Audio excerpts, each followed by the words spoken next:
Hi guys, today we're gonna be cleaning railroad spikes. First, you need a bucket, whatever kind of bucket.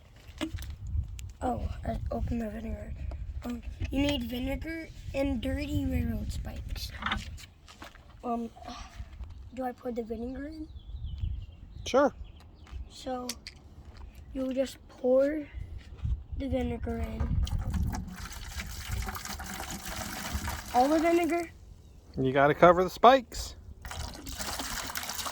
Ooh, that smells.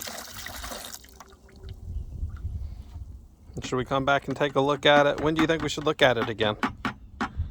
Maybe tonight. Tonight? Okay, sounds good. Okay, we're gonna look back at them tonight and see how they look. Well, you're supposed to wait for a couple of days, but... Let's see how many we got. Yeah, that's about the right amount, huh? Yeah. Okay, we'll see how they look. Bye, guys.